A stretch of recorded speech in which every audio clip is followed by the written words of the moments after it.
Yeah, right. Okay. Good morning, everybody. I believe we are live, and I welcome all of you. Can you hear me? And then Eric. Charlie, I see you on the screen. Can you raise your hand if you're hearing me? Okay, very good. We assume we're all live, and you saw moments ago this scrolling across the screen. I'll go ahead and repeat it before we start the meeting. And it says, the following formal meeting of the faculty is being publicly live streamed and recorded on Clemson TV. Closed captioning has been enabled. Members of the faculty are joining this meeting in their respective academic units, which are in attendance virtually. All meeting materials have been distributed electronically to all faculty via a box link. For motions that are open to debate, the presiding officer, which is me, will announce, is there any debate?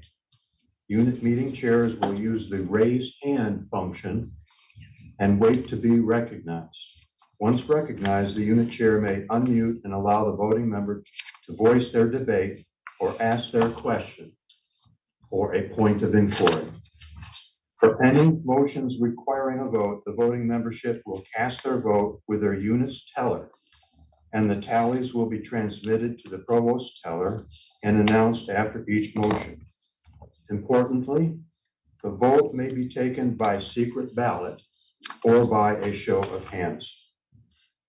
Procedural questions, i.e. points of order, may be sent to the unit teller and asked over Microsoft Teams. The parliamentarian for this meeting will be Dr. William Everode, the Director of University Faculty Shared Governance. And now, as Executive Vice President for Academic Affairs and Provost, serving as the Chair of the Faculty, it is my pleasure to welcome you and call the General Faculty Meeting to order. We now have our official counts for faculty in attendance. They are still working on it. They're still working on them, and once we get those final numbers in, we'll determine whether we have met a quorum. So we'll take a pause for a moment.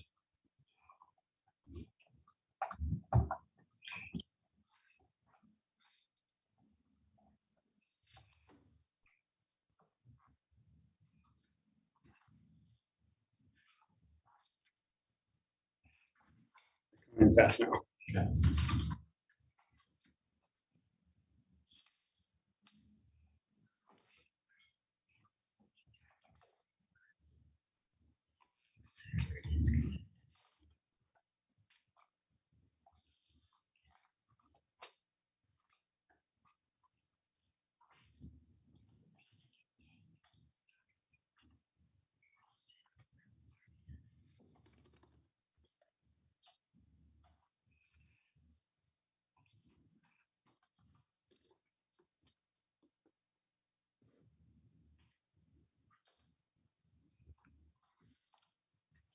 Doug, are we officially still live? Yes, sir. For those of you still walking into your departmental meetings, we're waiting to assess whether we have a quorum of faculty for this meeting.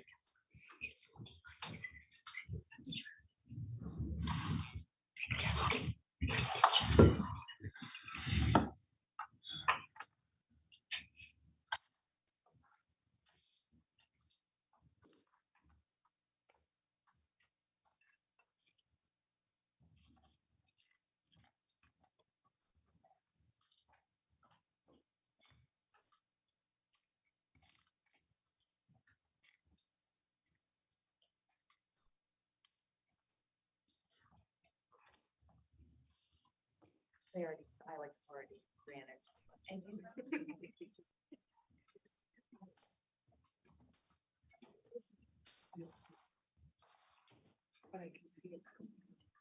think some of the larger departments are still counting. We appreciate everybody's patience.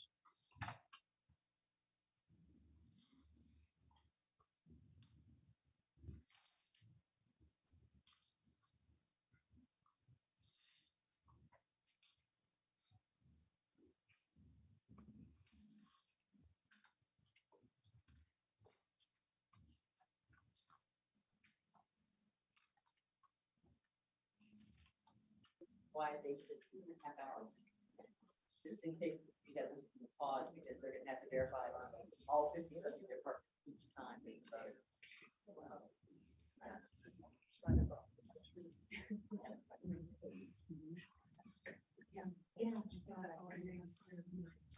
Hi, everyone, by the way, I guess. Great to see all of you face.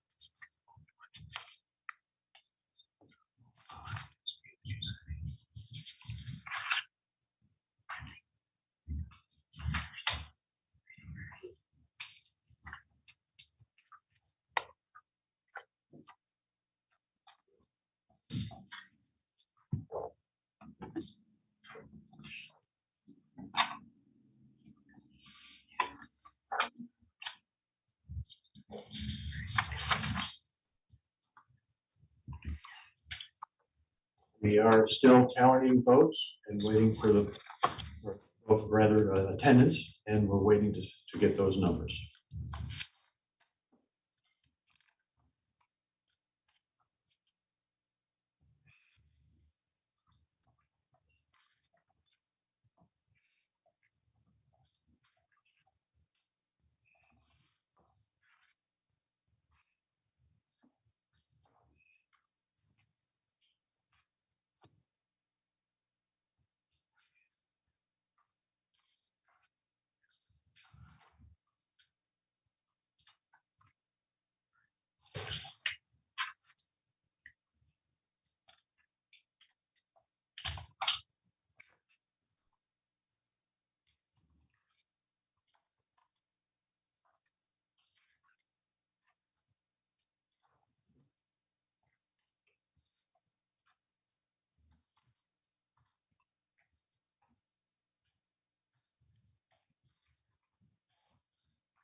We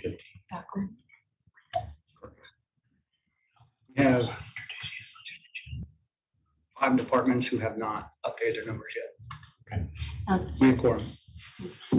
I'm happy to say that we now have a quorum, so we can move on with our meeting. And I'd like to say that the secretary for today's meeting is the Faculty Senate Vice President, Lauren Duffy, who's just not quite visible, but she's sitting here amongst us. And we're very pleased that she's with us today.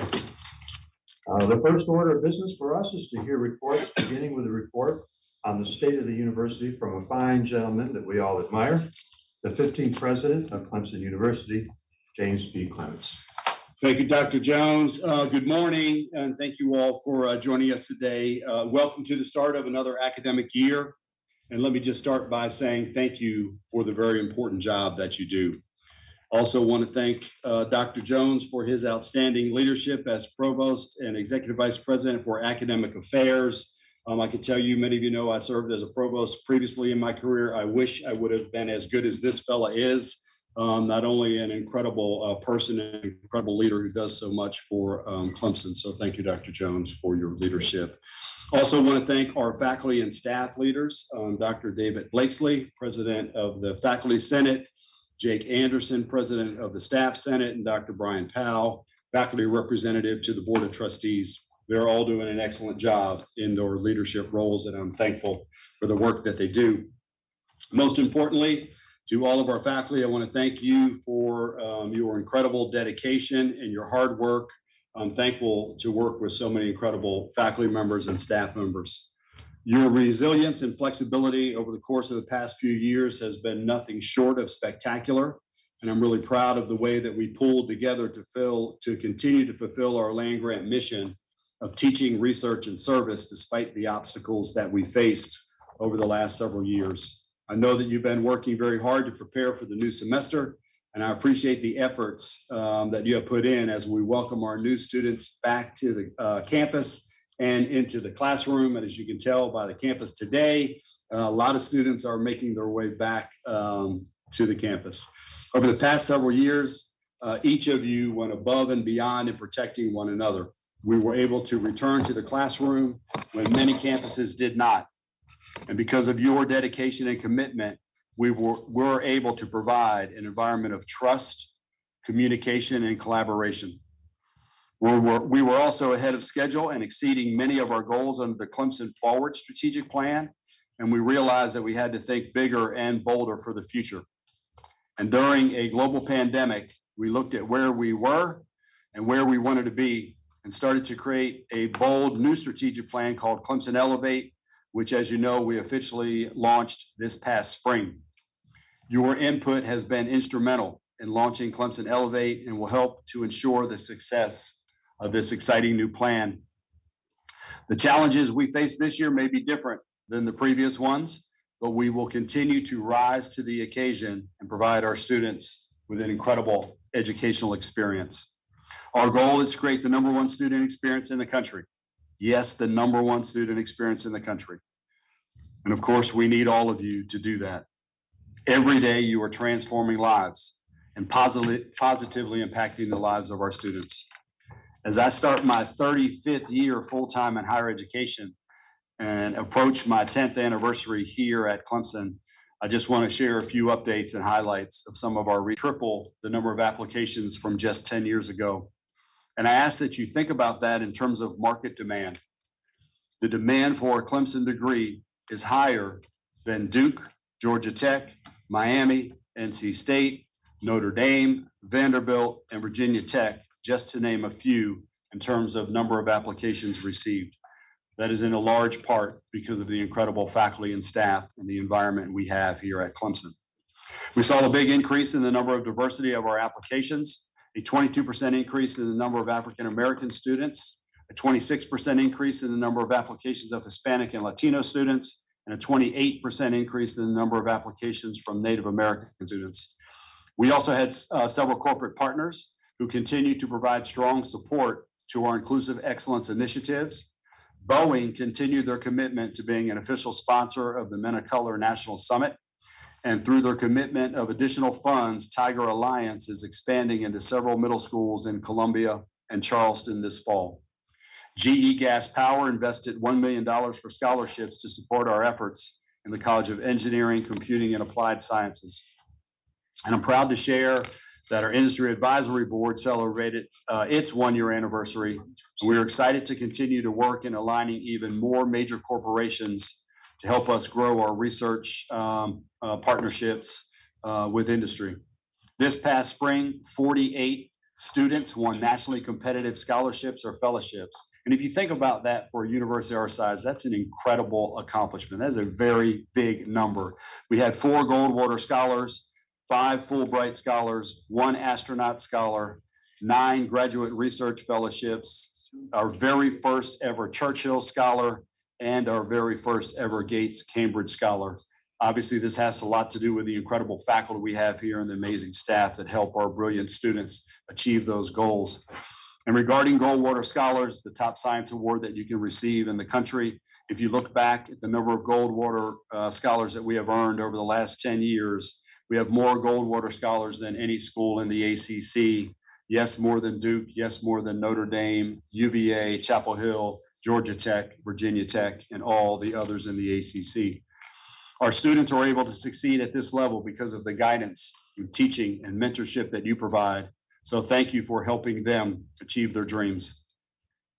Our faculty continue to perform at the highest level in terms of research with $263 million in research expenditures this year. Trust me, I know how hard that is to get those research grants, how much time it takes on your part to put the proposal together and then to do the work.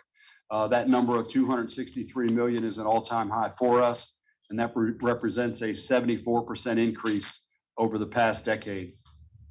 We also have been successful in securing large research awards with 102 research awards of at least $2 million or more since 2015, totaling nearly $600 million in research. Over the past several years, on average, 8 of our young faculty members have been recognized with early career awards. It's, again, an incredible accomplishment. These awards, as you know, are highly competitive, and our faculty continue to perform among the best of any faculty in the country. I'm also proud that in May, we completed our 7th year of the President's Leadership Institute, with 25 outstanding faculty and staff completing the program this past year. Our new PLI cohort started just this week. We had an opening retreat on Monday and Tuesday, and I look forward to working with them over this coming year. As you know, we receive a lot of support from our private donors, and it is critical to our success. The university has an overall budget of $1.95 billion. This past year, we endowed chairs, faculty positions, and obviously scholarships. And to be real honest, when I say 217 million, it's not about the number. The number doesn't matter. It's about the impact. It's about the life-changing power of those gifts and the impact that those funds have as we continue to elevate Clemson. When you come into the main campus, you will notice a lot of building going on right now. There's a lot of dirt, there's a lot of noise, there's a lot of cranes. That is a good thing. We are building for the future. Some of the facilities on campus and some of the projects under construction or renovation include the renovations to Bryan Mall high-rise residence halls, which began this summer. In May, we broke ground on our Advanced Materials Innovation Complex, also known as AMIC.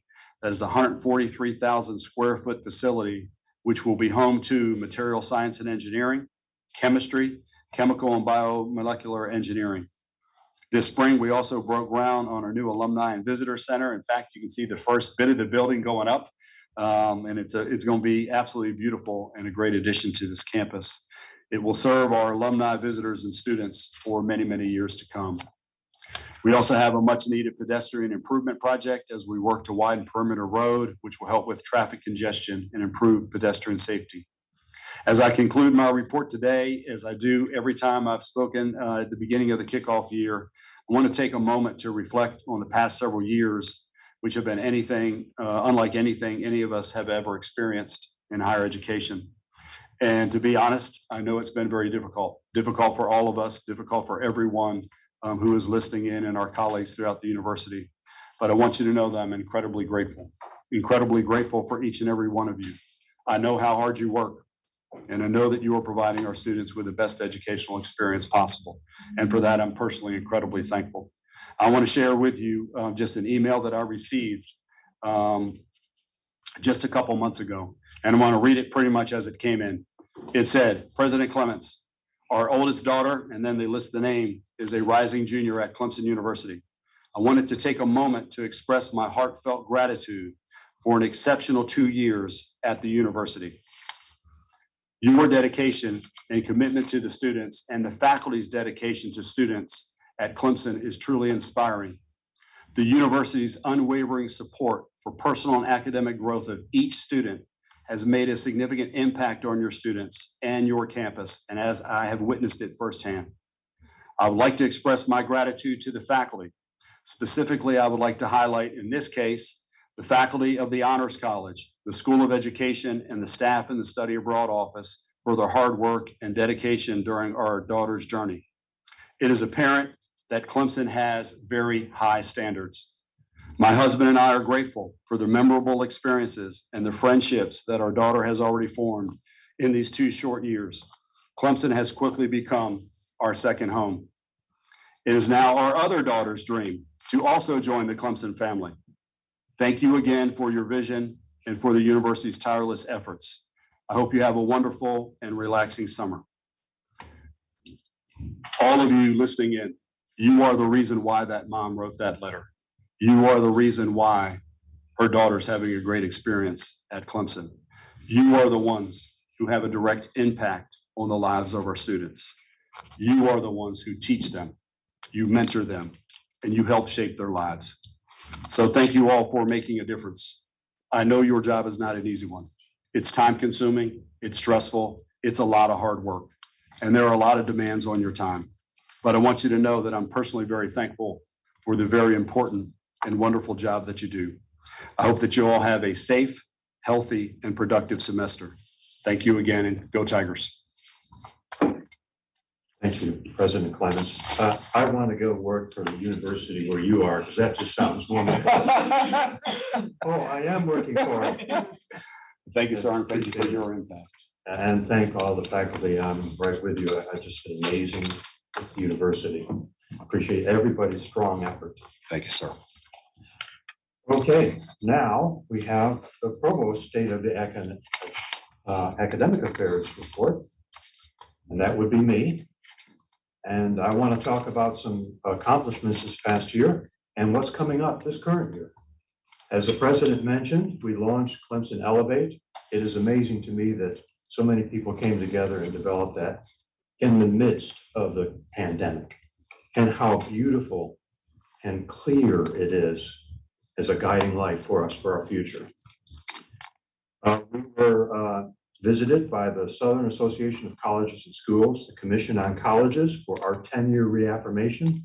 The visiting committee came this past year and the spring. They rendered a decision to us that they were going to report back to the home Commission on Colleges that Clemson has no issues to report back on. That is remarkable and almost unheard of. We are so very, very proud of Clemson University, all the people that worked hard to achieve that accreditation, which basically is that we're doing our job extremely well, and it's just a matter of packaging that. So that's a tremendous accomplishment. This past year, we prioritized tuition affordability for our graduate students by reducing the graduate assistant fee by 50%. And we aligned our strategic faculty hiring with Clemson Elevate, even before we launched Clemson Elevate, by having a particular focus in artificial intelligence and data sciences in our hires. We also established the Faculty Advancement Office, which is the next version of our NSF-funded advanced program to help with faculty success. And we announced the Claflin to Clemson Big Cat Fellowship Program to attract talented Claflin University graduates into Clemson's master's and doctoral degrees. We also began construction on the Advanced Materials Innovation Center, which is going to be one of our crown jewels in research. So that and many other accomplishments make me feel very good about our future. And coming up this year, we are going to create and launch a plan to increase National Academy members. In fact, we already have started on that. We've also started on standing up a major awards honorifics office to increase faculty recognition and increase faculty retention. We are going to ensure the long-term preservation of the Clemson forest and its value to our land grant mission. And there, again, we've also already made some progress. We will be launching the Quality Enhancement Plan, which was approved by SACS. We're going to streamline course scheduling and registration. This is an area where we've had increasing difficulties, and we've come together, staff and faculty, to chart a path forward to dramatically improve that. We're going to develop and begin implementing a plan to improve academic advising. We already, in part of Clemson Forward, improved our advising, which is part of our success, but now we need to go to 2.0 and up our game if we really want to be the #1 student experience. We are going to continue to strengthen and grow our summer course offerings. We'll establish and launch new distance learning programs to reach new markets in collaboration with a private entity. We're going to initiate strategic investments in research clusters and research support staff. We've recognized that we're so successful in our research, we've outgrown the support structure that we have, and we have a lot of attention to pay to that, and that's what we will do this coming year. We're going to complete the stand-up of 2 new colleges derived from the College of Architecture, Arts, and Humanities. Those new colleges will be Architecture, Art, and Construction, and the other, the College of Arts and Humanities. We're also going to launch a national search for a founding dean of the Architecture, Art, and Construction College. We have already established a new College of Veterinary Medicine, and we have much work to do to stand that up this coming year. We'll also continue working with our finance and operations colleagues on campus to develop our revenue-based budgeting model, which is in its first year of shadow. So it has 2 years of shadow before it goes live. And then also on an enterprise resource planning module, which is a $40 million investment to dramatically improve our HR systems and our finance systems. All of these background investments are critically important because, again, we've been so successful, we're outgrowing our support infrastructure, and we have to move quickly to balance that back up. Also, we're going to go back and work with finance and operations to update our strategic campus capital project plan because, again, we're seeing the need to grow our research space in particular, and we have to get very determined and work hard on that. Well, that concludes the provost report, and now I would like to turn to David Blakesley to give the President of the Faculty Senate report. Thank you, Provost Jones. Welcome back to all of my colleagues, new and those who have been refreshed. If you're like me, your summer days have rushed by too quickly. You've caught up with a few projects and maybe some friends, but you have many more projects to worry about right now. At the moment, and to paraphrase William James, it feels like a blooming, buzzing confusion with all the sensations and hugeness of a new semester coming at us all at once. But we have done this before.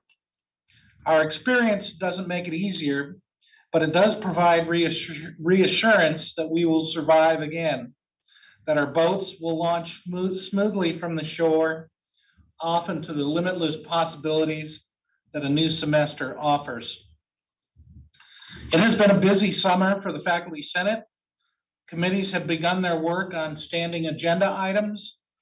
We learned that we will receive COLA and merit-informed raises with reassurances that the process and the results will be transparent.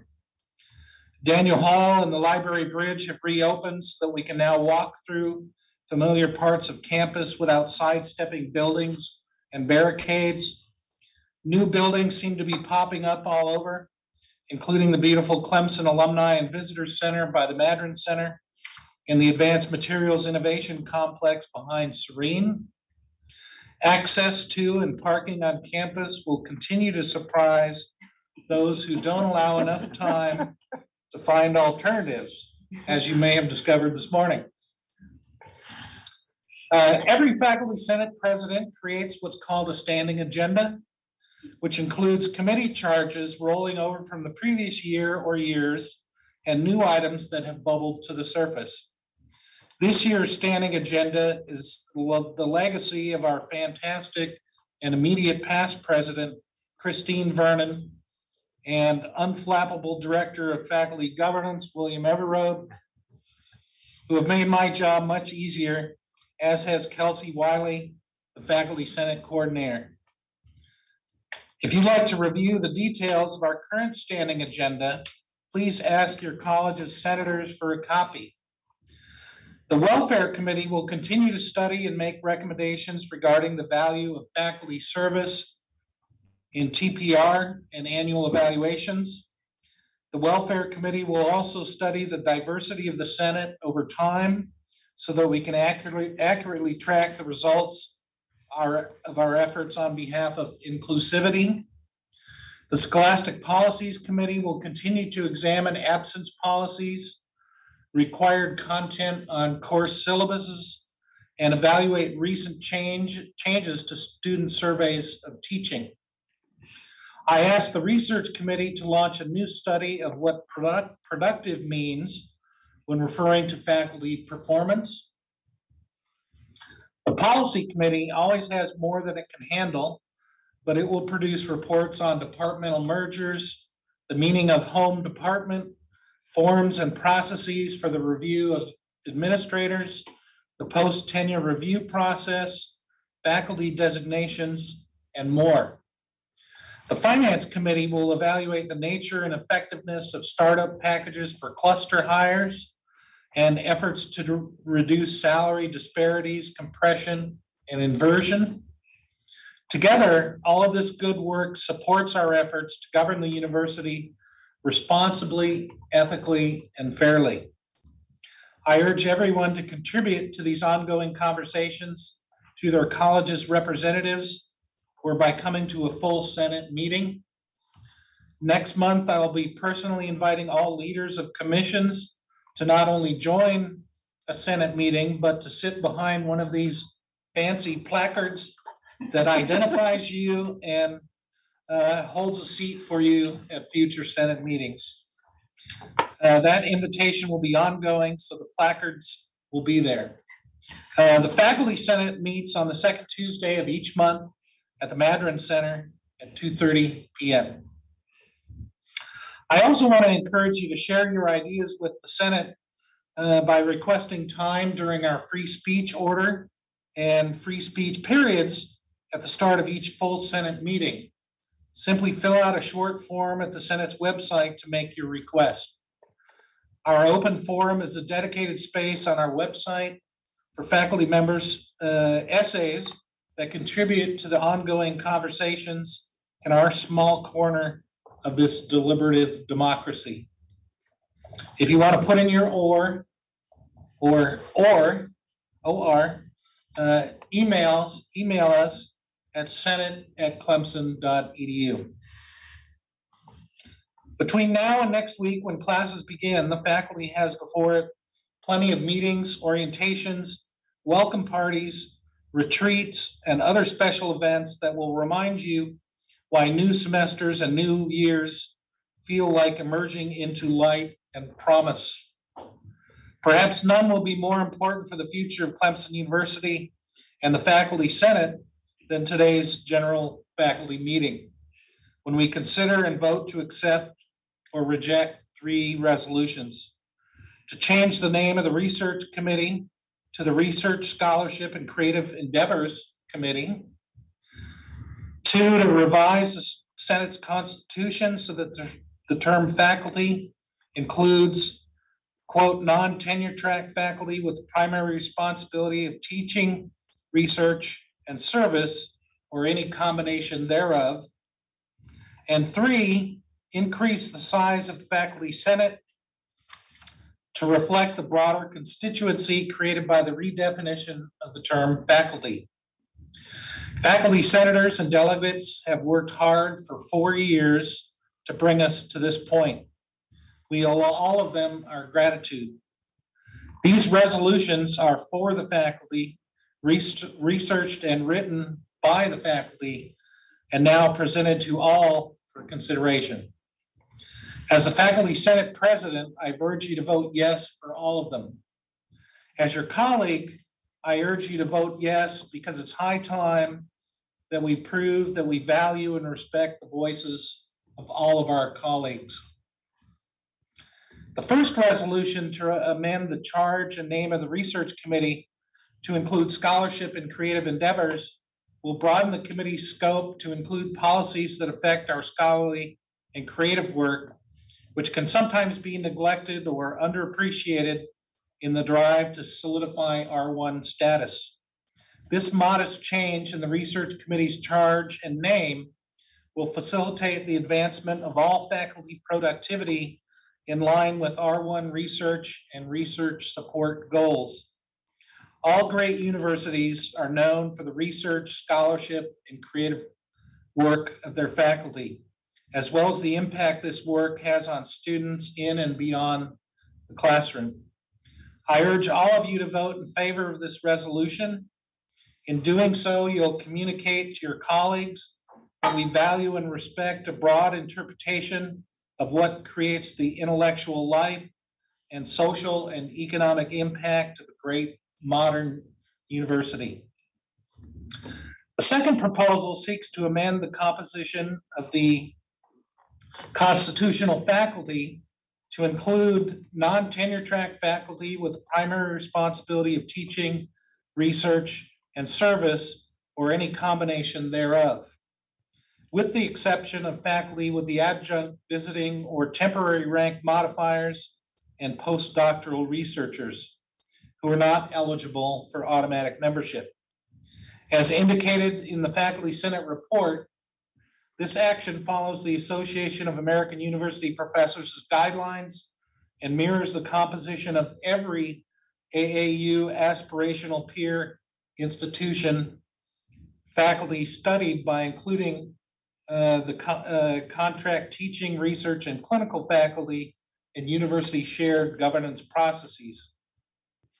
The third proposal seeks to amend the mechanism by which Senate seats are apportioned to each college by allocating, quote, 1 seat for every 40 eligible faculty members appointed in the college, and 1 seat for each represented academic unit within the college.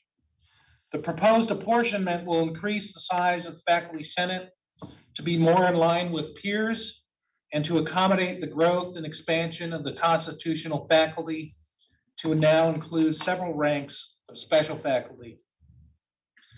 These are what William James called bignesses, a blooming, buzzing confusion in their own right.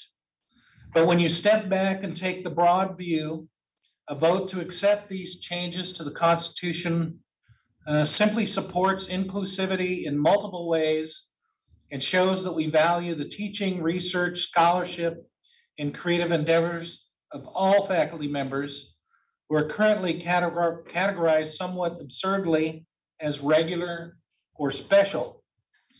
A vote in favor of these resolutions will show that we value the contributions of all of our colleagues, that human connections across ranks and disciplines make our work and our lives better, that collaboration, engagement grow when we all belong and have a voice that will be heard.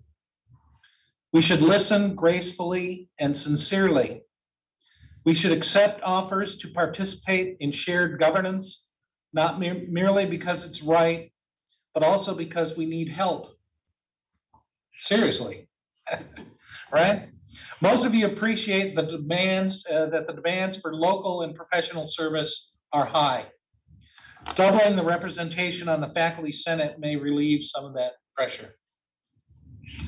To me, votes in favor of these resolutions will begin a new chapter in Clemson's history.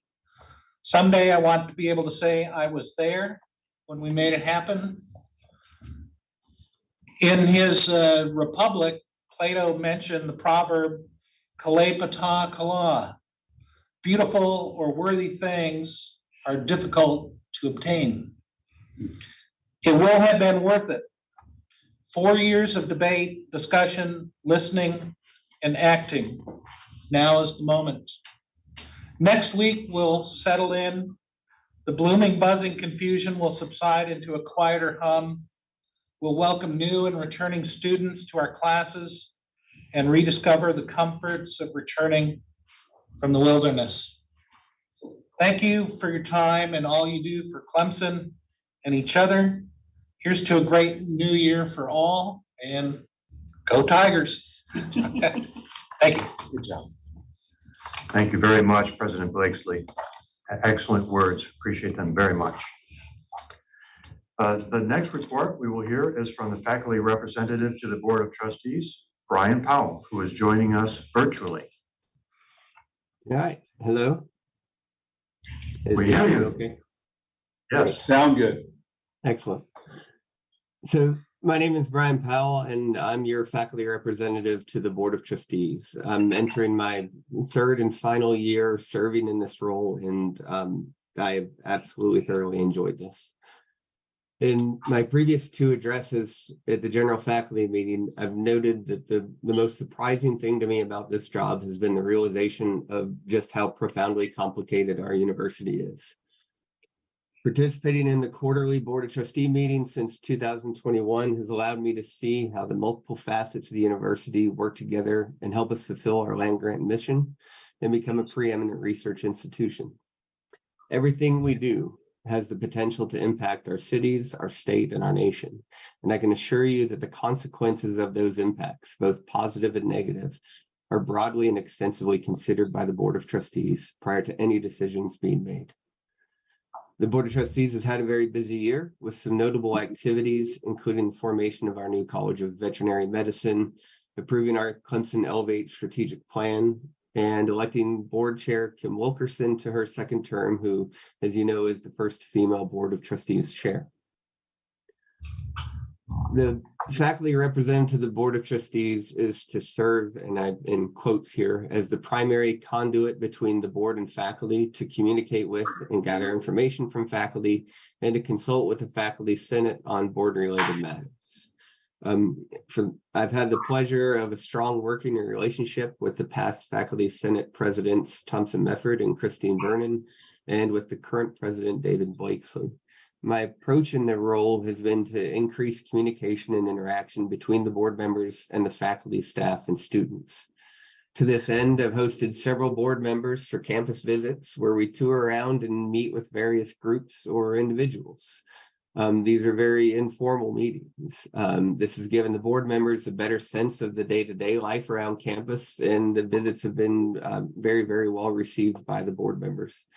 My goal is to get every board member to campus for one of these in-person visits before my term ends in this coming year. These visits are great because the board members can directly interact with us in a fairly informal setting and have some fairly candid conversations. I also have the opportunity to provide a formal written report to the board for every quarterly meeting and frequently provide an oral summary of that report at the meeting.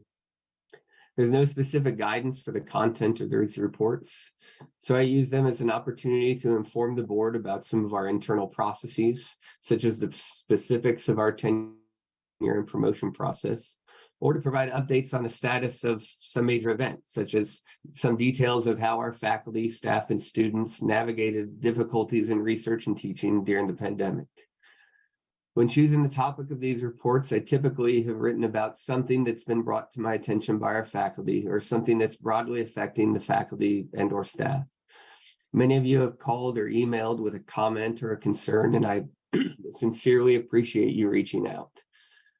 I also sit on the patio of the Madron Center on the third Tuesday of every month from 4:30 to 5:30 for an open forum discussion, and many of you have attended that, and I appreciate it. At that meeting, I'm only there to listen. There is no agenda. I don't take any notes, and I don't take any action on the discussions unless you have specifically asked me to go do something.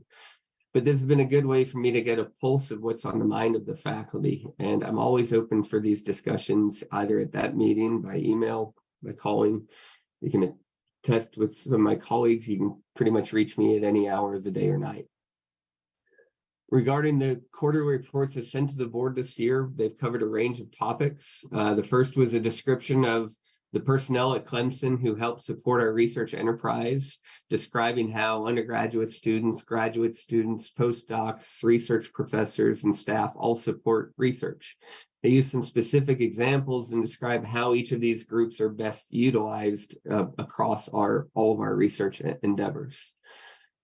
I also provide a report describing the nature of the tenure and promotion process with an emphasis on the importance of tenure and academic freedom. I highlighted a concept from a recent Chronicle of Higher Education article indicating the need to extend the concept of truth-seeking and academic freedom to the means of inquiry, not just the ultimate truth being sought. We're producing the next generation of critical thinkers, and they need to be trained as such. And to this end, I'm pleased to report that the board has passed a resolution adopting the principles expressed in the Statement on Freedom of Expression from the University of Chicago. If you have not read the statement, I strongly encourage you to do so. In my written remarks here, I have a web link there that I'll be sharing with William Evero to distribute. In adopting this document, Clemson has joined the ranks of over 100 universities around the country. My most recent report highlighted how diversity, equity, and inclusion programs have helped us to promote workforce development, better prepare all of our students for their professional careers, and fulfill our land grant mission. And I had some great conversations with board members regarding the content of that report. Additionally, I provided a briefing to the board regarding the activities of our Emeritus College, highlighting their 20-year anniversary. Clemson is rather remarkable as our retirement organization is one of only 4 in the country that is a standalone college. The faculty in the Emeritus College continue to support the university in a number of ways and truly embody the phrase Clemson family. So we should congratulate them on their 20-year anniversary. In my address last year, I told you about a phrase that my mother kept on the wall of her home that stated, "This isn't exactly home sweet home, adjust," giving the sentiment that we must work together as a family to support each other. Thankfully, we can continue to adjust as the university grows through the Clemson Elevate plan. In the Clemson Forward strategic plan, we didn't set a goal to become an R1 university. Instead, we set individual goals that would get us there, and we achieved them. Now, through Clemson Elevate, we have goals and metrics to set us on a path for the AAU. And we can get there with the same ingenuity, creativity, communication, and hard work that helped us come out of the pandemic as a strong institution. Shared governance and effective communication between the faculty and administration will be a key to this success. I know many of us are tired, but we remain dedicated to delivering high-quality education and performing research on a level consistent with our R1 status and our aspirational goals. I can assure you that the board is supporting the faculty, staff, and students in every way that they can. In my role as faculty representative, I'll do my best to keep the board informed of your needs to meet these goals. So if there's something you feel needs attention, please contact me. I wish you well in the coming semester. Please remember that few jobs in the world have the ability and potential to alter the course of history and make the world a better place, but ours does. As President Clemens just stated, every day we are changing lives. And it's with extreme gratitude and pleasure that I'm a member of our community of scholars. Since I have the podium, I'd like to take the last minute of my time to provide a personal opinion on the proposed amendments we're going to vote on regarding the constitutional faculty. I emphasize this is my personal opinion, and I am not speaking as the faculty representative to the board. I've been participating in faculty service for the past 5 years, first as a faculty center and now as your board representative. Seeing the impact of the non-tenure track faculty have on the university, I can confidently say they are remarkable and deserve the rights to participation in faculty governance activities that the amendment will afford them. Despite making up approximately 1/3 of the faculty, they have taught 64% of the student credit hours. As we make strides towards becoming an AAU university, I encourage us to adopt the same policies that many of our aspirational peers within the AAU have, which give all members of the faculty the rights to participation in faculty governance. I thank you for your time. Thank you very much indeed, Dr. Powell. I appreciate your words. Since we have no unfinished business on our agenda from the last general faculty meeting, the first item of new business for us to tackle right now is a consideration of Faculty Senate Resolution 202205, a proposal to amend the Constitution of the Faculty of Clemson University. The motion on the table is to amend the name of the Faculty Senate Research Committee to the Research, Scholarship, and Creative Endeavors Committee, and amend the charge of the Faculty Senate Research Committee to indicate that the committee shall study and make recommendations on policies, procedures, and practices primarily related to research, scholarship, and creative endeavors. The full text of the amendment is available digitally, as well as the Faculty Senate report that explains the rationale. Because this is a proposed change to the Constitution, if adopted by the faculty today, it will be presented to the Board of Trustees in October for final approval. Is there any debate on the adoption of this motion?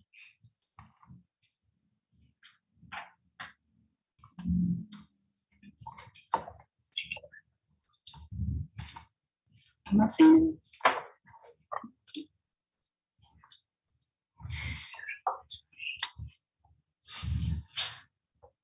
We have one hand at the table.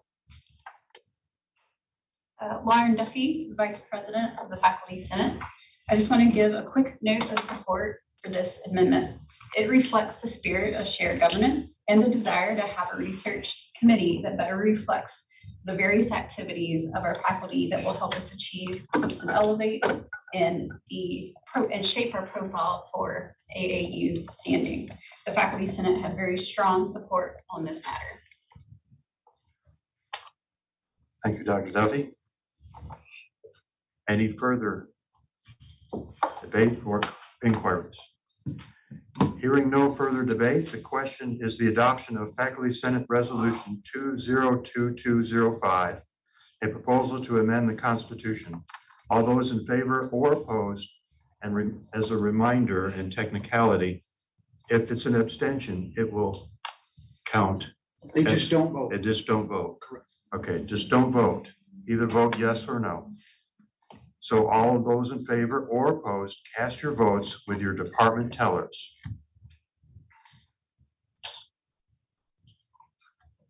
Might take a second. And we're voting. This will take a moment now for us to gather all the votes. So Them too. Okay. I'm gonna take the vote from the voting members in the room. yes, can we go mute, please?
Mics are live.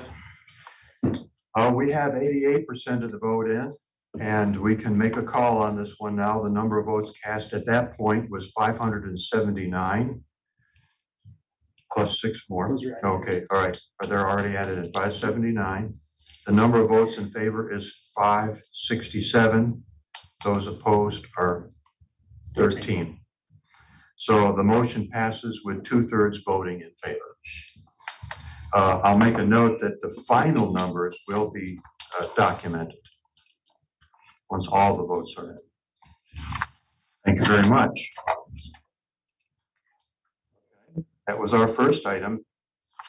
The final item of new business on the agenda is the consideration of Faculty Senate Resolution 202301, a proposal to amend the Constitution of the Faculty of Clemson University.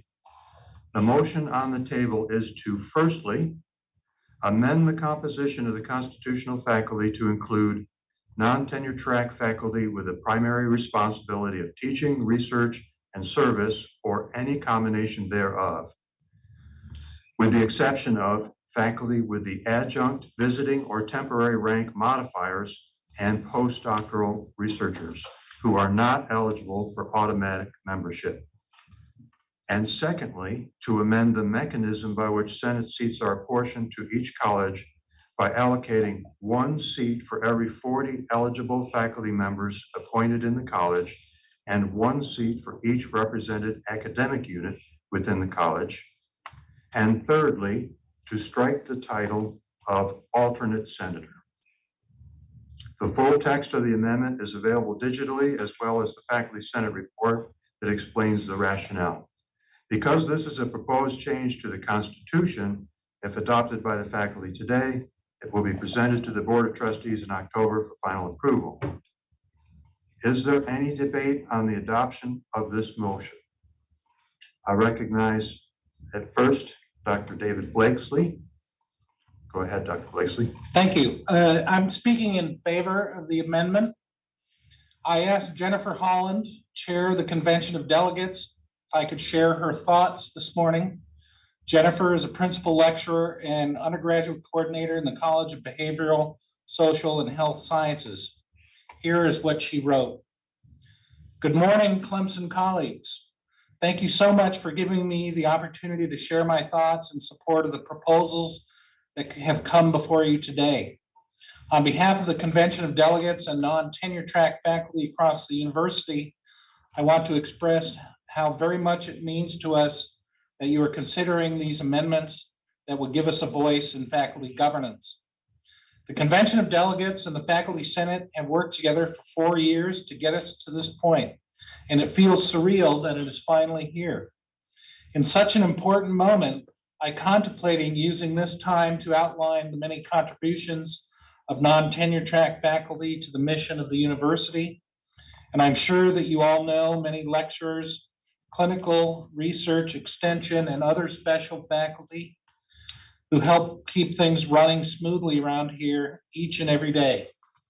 I also considered focusing on the fact that our aspirational peers have already taken similar steps to make their faculty governance processes more inclusive. I decided just to keep things simple, though, and to leave you with 2 important points. I believe encapsulate the spirit of these amendments. First of all, representation is important. And second, we are stronger when we work together. The histories of both our nation and our university demonstrate that we are at our best when we welcome more voices to the table. The members included in the newly proposed definition of faculty are invested in the mission of the university, and we have a desire to contribute our time, energy, and skills to make this institution a better place through shared governance. Although our numbers are growing quickly, and that may cause some tenure track faculty to fear future power imbalances if these amendments pass, I can assure you that special rank and tenure track faculty share more commonalities than differences. And we want to stand united in a strengthened faculty senate that represents the interests of all faculty. In closing, I would like to say that as faculty members, we are all in the business of changing lives through our teaching, research, and service. Today, those of you who are tenure track faculty have the opportunity to change the lives of your non-tenure track colleagues through your vote. A vote in favor of these amendments is a vote to allow faculty governance activities and decisions to reflect a larger and more diverse set of voices, to recognize the contributions of the special ranked faculty who work beside you in our classrooms, labs, and fields, and to increase morale and advancement opportunities for these colleagues. Remember, representation is important, and we are stronger when we work together. Thank you for hearing our voices today and for giving us the opportunity to work alongside you in support of our shared mission. Thank you, President Blakesley. Is there any further debate?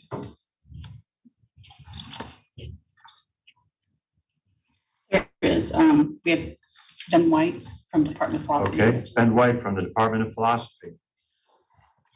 Thank you, Mr. Provost. Can you hear me? We can.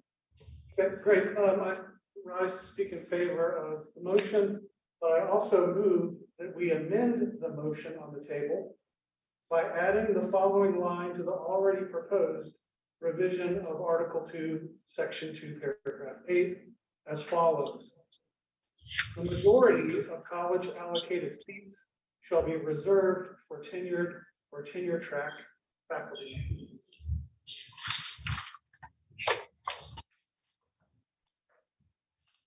Is there a second to this motion? I have a second and a third, at least from my department. Okay. The motion on the table is to amend the amendment by adding the words, the majority of the college allocated seats shall be reserved for the tenured or tenure track faculty members. Is there any debate? Dr. Blakesley. Thank you. I'm delighted that we have the opportunity to vote on these amendments this morning. I would like to say that I think it's important to give faculty a voice without restrictions regarding rank, discipline, or college, without restrictions regarding length of service, which would have to also apply to junior faculty on the tenure track, withholding the power of voice to our junior colleagues or people who haven't been at Clemson long enough, not only does not strike the right tone, but it withholds rights to those with perhaps the biggest stake in the future of this great university. Our junior colleagues or those who haven't been here too long have been around the block a time or two. They know the territory, higher education. We need to hear their fresh ideas now more than ever. They should have the right to run for election and to represent their colleagues on the faculty senate. Any restriction on that right will be a half measure that will create a division and hierarchy we don't want or need. Junior colleagues on the tenure track already have that right. We welcomed over 200 of them yesterday. Let's not take any of those rights away, but extend to all who share an equal stake in our collective future. I urge you to vote yes on the amendment and to follow through on our commitment to representation without any reservations or amendments. Thank you.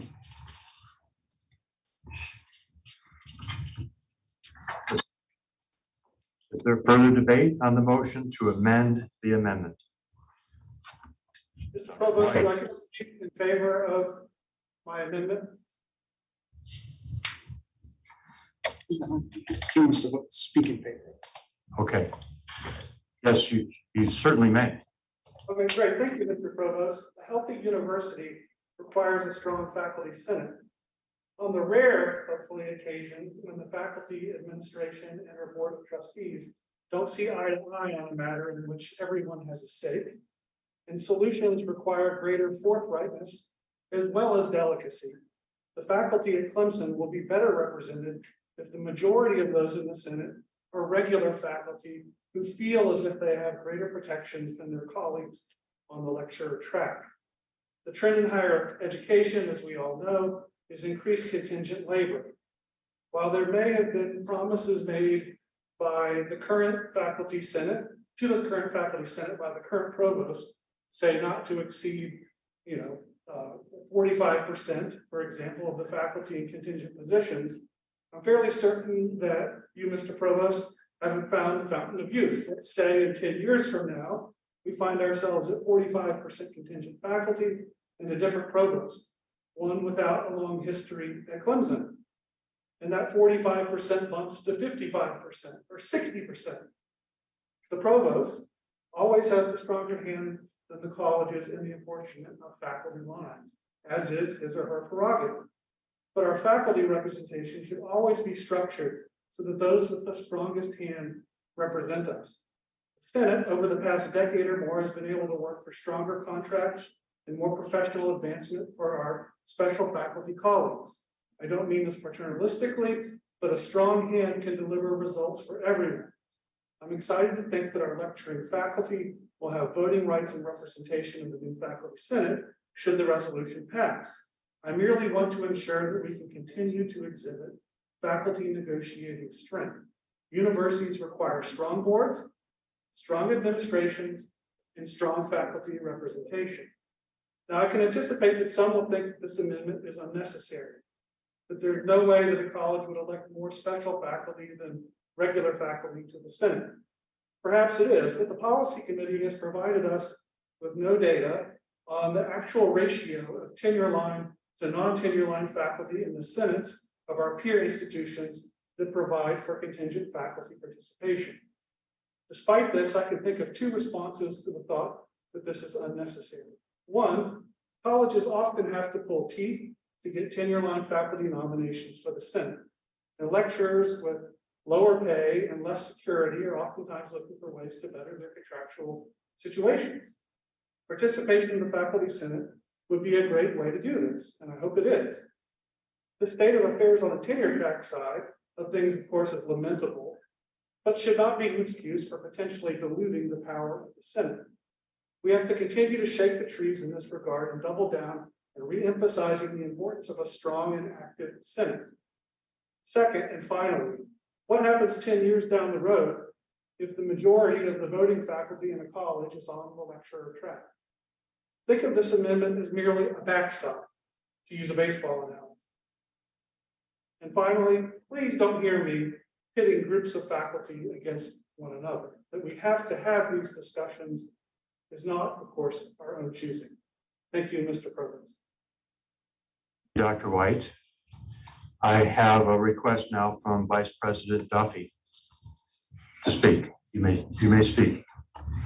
First off, I really want to thank Dr. White for bringing this topic up and having the discussion. I know that it takes some background consideration and thoughtfulness, so thank you. I want to point out a couple of things specific to this amendment to the amendment. First, citing the AUP 2012 report that talks about the possibility of setting restrictions such as these.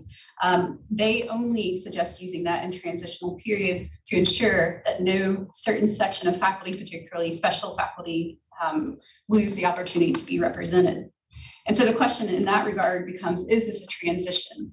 And I think one of the things that we hear within this request is that we want to ensure that we are making concerted efforts to prevent something called overrepresentation of contingent faculty. But is this a transition?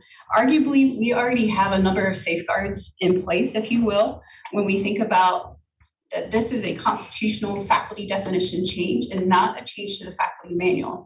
And therefore, we have work that can be done this year and in forthcoming years through Faculty Senate to think about specifically how we want to define faculty categories. Second, maybe most importantly, is to go back to the issue that representation should be decided at department and college levels. And I can't overstate it enough that most of the positions we talk about, including on Faculty Senate, are elected positions. Elections, therefore, allow us to think about who is most qualified for that position, regardless of their rank. I'd also say there's a practical concern of a already complicated apportionment ratio that might make this an even more complicated process, meaning that elections will be moved up even sooner to ensure that the college ballots are tracking with this type of restrictive representation. And then finally, I would suggest in thinking about what Dr. White has said about what this has to assume, what we're protecting against. So back to the issue of overrepresentation. First, this assumes that we will have tenured or tenure track faculty that will not run or not be elected to faculty senate, leading to that problem, but also that the faculty senate, if it should be comprised in a session or more, or one or more sessions of a majority contingent faculty, that has negative repercussions. And I'd go back to what Jennifer Holland said via President Blakeslee's remarks. I think we have more commonalities when we think about shared values towards governance, tenure, academic freedom, than we do differences. I don't think we would have a voting bloc that would see that in any other way when it comes to contingent faculty. I'd also say that when I hear Dr. White speak, I want to recognize where maybe I see the larger landscape of higher education. We know that the modern university, the neoliberal university, is shifting. The Faculty Senate has monitored the ratio of tenure track and tenured faculty here at Clemson. It's been 40 to 45% over the last several years. And this is an issue I would anticipate continuing on, and that there are exogenous factors always at play affecting our ability to secure FTE lines from the state while balancing the need to hire more instructional faculty. So this is to say, I hear this concern, and this should be, and should this amendment to the amendment be approved, I also want to remind folks not to lose focus on what the original proposal is looking to do, that we're looking for a unrestricted faculty senate representation. Dr. Duffy. We have another, Yes. we have another Okay, is there any other debate? We hear there's another hand biological sciences. from Biological Sciences. Please identify yourself and you have the floor.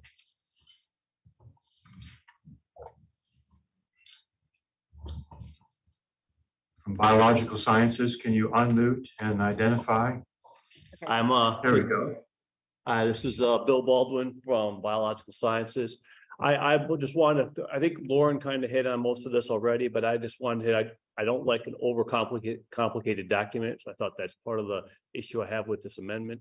But I think we have the ability to control what our percentages are with our own vote. Instead of making this so difficult, we each, when we vote, have a choice to make whether we want what we want our particular college or department to be represented by. And so there's no real purpose to me for this additional amendment. What we really want to do is look at our vote, take it seriously each time, and then vote for who we think at least best represent us, whether or not that person is whether that person is tenure track or a lecturer.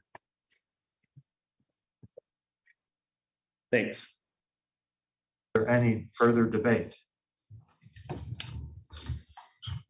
Okay, the motion on the table is to amend the amendment by adding to these words, the majority of college allocated seats shall be reserved for tenured or tenure track faculty members. We will now take a vote on the amendment as just stated to the amendment. So please tally your votes and send them in.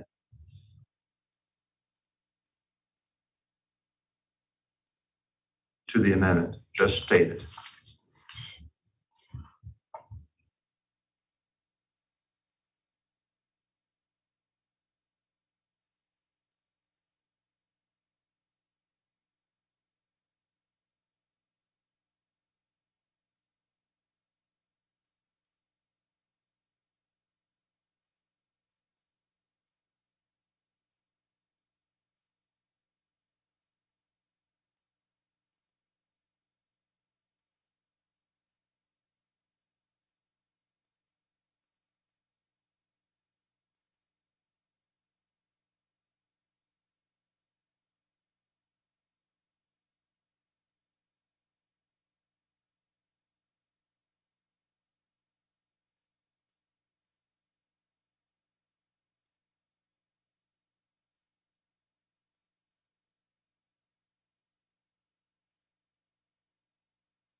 We can go back live. Yes. Hello, everybody. We now have 86% of the vote in, and we're able to make a call on this. Then we have 570 votes in so far. The number of votes in favor of the amendment to the amendment is 221. The number of votes opposed to the amendment to the amendment is 349. So the amendment to the amendment does not pass. So now we go back to the original motion as stated. It's now remains on the table as stated. Are there any further elements of debate?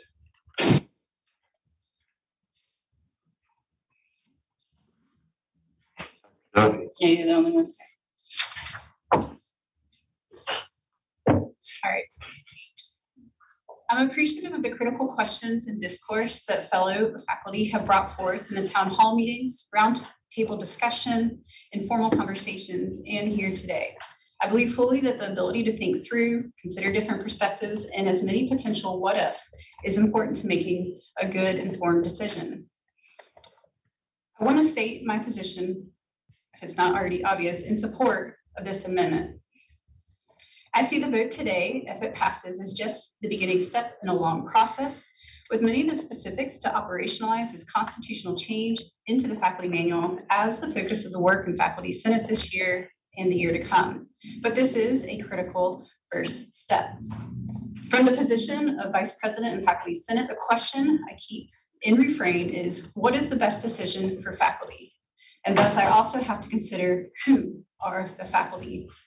I believe policy and policy structures define organizational culture and ergo faculty culture. When I think about the type of institution I want to be part of, faculty culture is central to this. And I want to work in an organization where today's invitation to the general faculty meeting, let alone the opportunity to vote, was directed at all those who share the commitment to the mission of the university, those who serve in roles necessary to our success. I believe that above all, the benefits of this amendment outweigh any concerns or opposition positions. I believe that this policy change can directly and indirectly positively affect morale, retention, and the power of faculty voice. Today, we send a message about how we value our colleagues and their work at this institution, and this is a sentiment captured well by Dr. Tyler Harvey from bioengineering, who says, I like to think of myself as one of the lucky ones. As a lecturer, I'm in a department where I feel included, respected, and where I'm treated as an equal colleague. It wasn't until I started participating in shared governance and listening to special faculty in other colleges and departments that I realized that I was not the norm and that the experience for many of them truly is, as some describe, second-class citizenship. And yet many of them have dedicated decades of their lives and careers because they love their students and they believe in this institution. I support this amendment because I think it sends an unequivocal message that the institution believes in them too. I do not know if this university can achieve the lofty goals it has set out, but if it can, it is through a united faculty, working alongside each other with trust and respect to further the university mission. I do not think this amendment will fix our problems overnight, but I think it's an important first step towards it. I believe a vote in favor of the amendment is a message to every faculty member at this university. I respect you as colleagues and professionals and trust you to help the university achieve its goals. Thank you. Thank you, Dr. Duffy. Are there any further points of debate or inquiry? There are no hands raised. Okay. Yeah. Hearing none, we will now take a vote. The question for the adoption of the Faculty Senate Resolution 202-301, a proposal to amend the Constitution. All those in favor or opposed, cast your votes with your department tellers. Motion 3. For 3. We have to try not to get teary-eyed.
We're live. It appears that more than 2/3 of our faculty vote are in. In fact, we have 88% of the vote. And the motion, a number of votes cast is 599. The number of votes in favor is 495, opposed 104. The motion passes with 2/3 voting in favor. I want to applaud the Faculty Senate leadership for proposing these changes to the Constitution and the faculty of Clemson University for carefully debating and considering and ultimately adopting them. This really is a historic moment in Clemson University.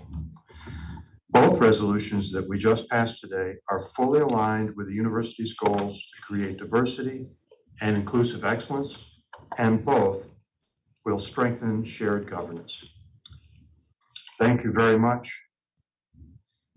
There being no further business on the agenda, this meeting for the faculty stands adjourned. Mr. Provost. You know,